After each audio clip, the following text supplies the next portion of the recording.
Assalamualaikum. So now we go to part 6 of the problem on ordinary differential equations, boundary value problem. So this time we will discuss a problem known as mixed boundary conditions on top of the boundary value problem. So this is what is meant by mixed boundary conditions. We have here the first x0, then the last one xn. These are the boundaries, but unfortunately sometimes the values on the boundary for y are not given. For example, y prime of 0 is given as a function of x. We call it u of x. And then on the right hand side, y prime of n also not given.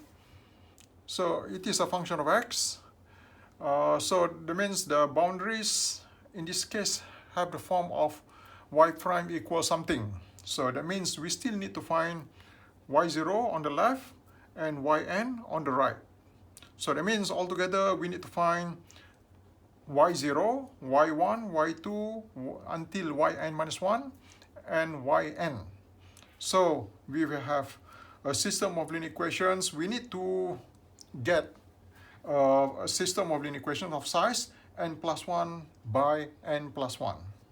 So that means what to do with the boundaries. The values are not given directly, so we have to come up with something here. So for example, if the first boundary has this form, y prime of 0 is a function of x, which is u. So we can write down like this. So how to play around with this? So this is how we do it. We use the central difference rule for the first derivative. Y prime of 0 is given as u of x, which is given.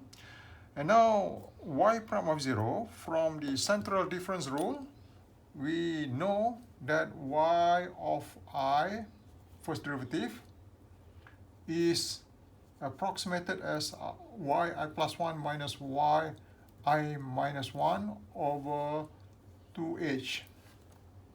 So that means with I equals 0, we put I equals 0 here, so we get y1 minus y of minus 1 over 2h. So something new here, we have a virtual value. Y of minus 1 is not in the domain because we don't have I equal minus 1 here.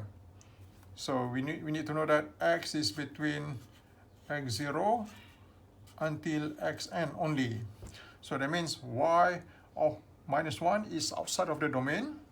So we make it as a subject. We make y of minus 1 that we get here as a subject. So y of minus 1 is actually y1 minus 2h times y prime of 0, which is ux, the given value.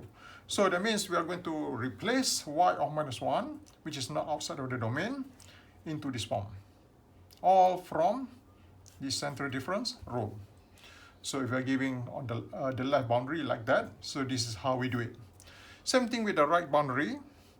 Y prime of n is a function of x rather than the direct value, which is the one that was given in our earlier discussion. So this is how we play around. Where y prime of n is a function of x. So y prime of n, again, apply the central difference rule for the first derivative. This is what we get, yn plus 1 minus yn minus 1 over 2h. And we know very well yn plus 1 is not in the domain. So we make it as a subject. So yn minus 1 is 2h times y prime plus yn minus 1. So this is what we get. So this one here can be replaced with the given value, which is w of x. So we get the second boundary in this form, which we will put into the system of linear equations. So we will get from here, we need to find y0, y1 until y of n. So we get a system of linear equations of size n plus 1 by n plus 1. So let's discuss the example. The given example, which is first example 5 in your notes, discuss this problem. So we have basically this one here follows first example 5. That means we have the boundary conditions, left, right, So left not given, right not given. So what is given here? Y prime of n is given as this form here. The first boundary is given here, and the second boundary is another function of x, given a value just 1, a constant 1. First value, second value, the first derivative, second derivative, first derivative of each one of them. Replace the direct substitution of the values. So we need to find y0 until y5. So 6 of them that we need to find.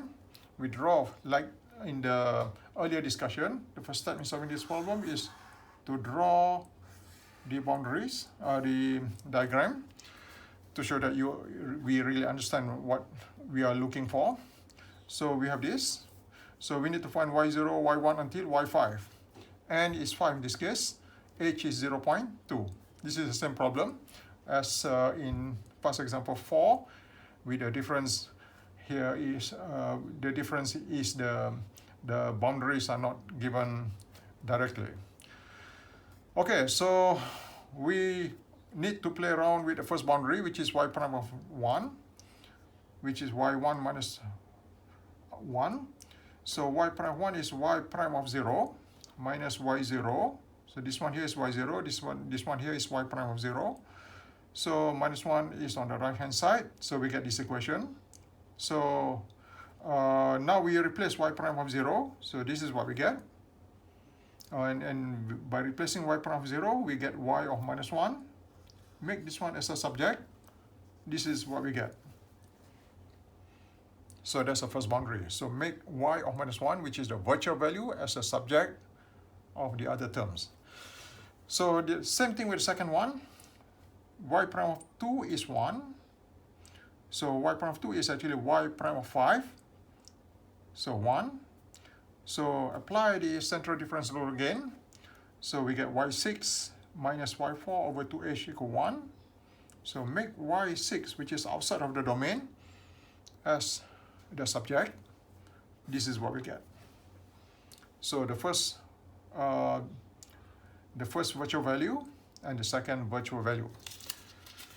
Okay, now we discuss how we play around with that. We know that this problem is the same as the earlier one, in the earlier discussion, first example 4. So that means we will get the same finite difference formula. This is one. So since we need to find all the values from 0 to 5, that means 6 of them. Now I will start from 0. So put I equals 0 into this equation. So this is what we get. And from here we know that we get y of minus 1 term, y of minus 1 term here. So we get y of minus 1 term here.